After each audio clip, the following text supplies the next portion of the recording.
crois que nous ne saurons rien de plus sur cette affaire. Ce sera pas la première fois. Que voulez-vous dire? Pas la première fois? Comment ça? Dans le temps, je me suis personnellement occupé d'une affaire aussi mystérieuse que celle-ci. Racontez-la nous. Oui, on veut savoir.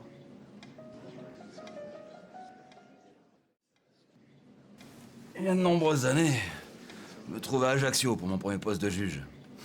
En Corse, la majorité des affaires se bornaient à des vengeances familiales ou des règlements de compte entre clans.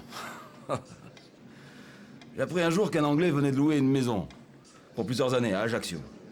La rumeur allait bon train sur cet homme qualifié de bizarre. Il ne sortait jamais de chez lui, hormis pour aller pêcher ou chasser. Cet homme n'avait, semble-t-il, rien à se reprocher. Néanmoins, j'ai décidé d'enquêter sur lui durant mes heures de loisirs. Je me rendais plusieurs fois à la chasse aux environs de sa propriété. Et un jour, j'ai tué une perdrix, presque sous son nez. Je lui offris. Il accepta, avec courtoisie. Et c'est ainsi qu'il m'invita dans sa demeure. Il se nommait Sir John Rowell. Mettez cette perdrix en cuisine et préparez-nous du thé. Bien, monsieur. Monsieur.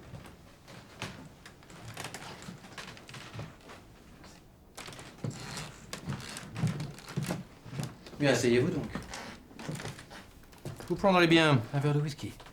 Ce sera avec plaisir. À voir votre salon, on peut deviner que vous avez énormément voyagé. Hein. Je me trompe? En effet, je suis allé sur tous les continents. Vous savez, j'étais un grand chasseur, de grande renommée.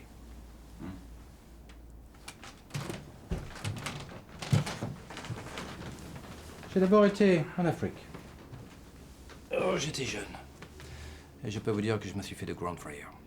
Un jour, par exemple, j'avais repéré un éléphant mâle, un beau spécimen. Il devait être vieux, parce qu'il était un peu à l'écart du troupeau, voyez-vous. Je m'étais accroupi doucement, je tenais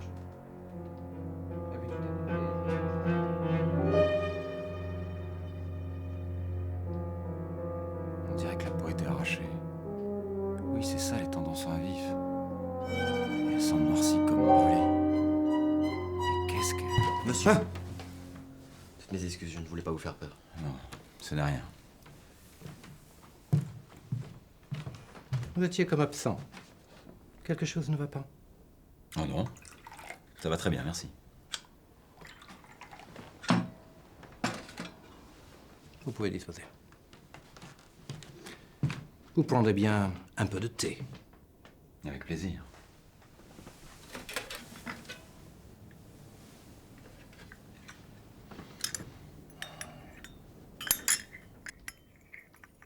C'est la main, c'est ça? Pardon? C'est la main sous le globe qui vous intrigue. Oui, en effet, je l'avoue. Cela m'intrigue beaucoup. Savez-vous, monsieur Bermutier,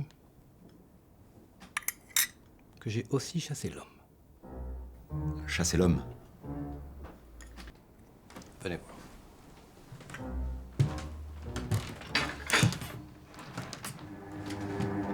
Ceci est la main de mon pire ennemi. Que voulez-vous dire?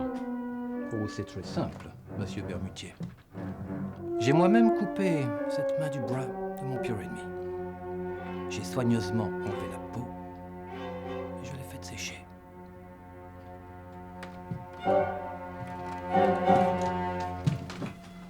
Et pourquoi faire une chose pareille? Pour conjurer le sort, à la fois un trophée et un horrible souvenir. Qu'est-ce que cela signifie? C'est une coutume africaine. Vous savez, on fait parfois dans la vie des choses bien regrettables. Ah oui, ça fait tard. Je suis désolé, mais je vais devoir prendre congé de vous, monsieur Bermutier. J'ai hélas beaucoup de choses à faire. Oui, je comprends. Le majordome va vous accompagner. Merci pour cette perdrix.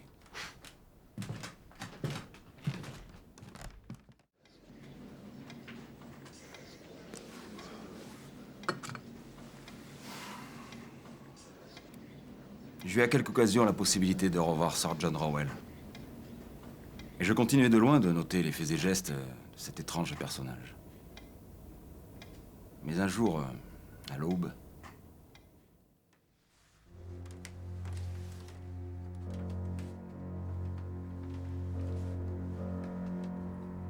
Monsieur, Sir John Rowell vient d'être assassiné cette nuit, dans sa demeure.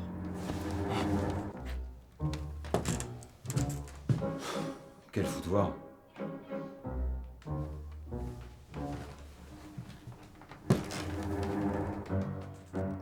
À l'évidence, Sir Rowell avait été étranglé. Mais la lutte avait été rude avec son assassin.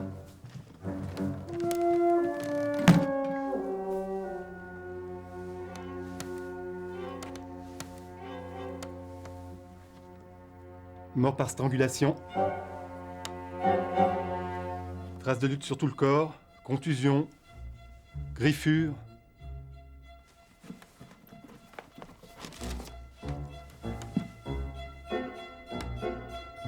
C'est très étonnant. Qu'y a-t-il? Regardez ces trous dans son cou. Ah oui? Ils sont très profonds et il n'y a aucune empreinte. On dirait qu'elle a été étranglée par un squelette.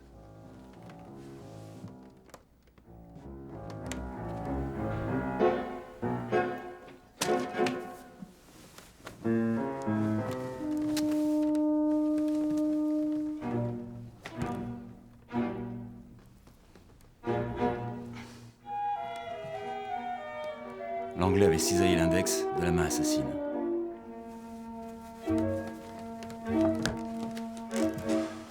Qu'est-ce qui s'est passé? Il n'a rien entendu? Je ne sais pas, monsieur Bermutier. Comment ça t'y peut arriver? Cela faisait plusieurs mois que Sir Rowell était angoissé. Il a reçu plusieurs lettres étranges et qui semblaient beaucoup l'affecter.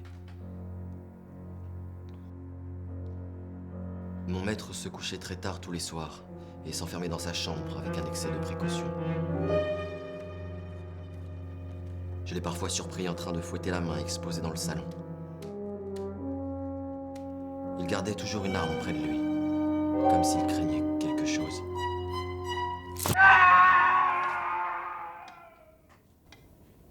Voilà, toute l'histoire. Je ne peux vous en dire davantage.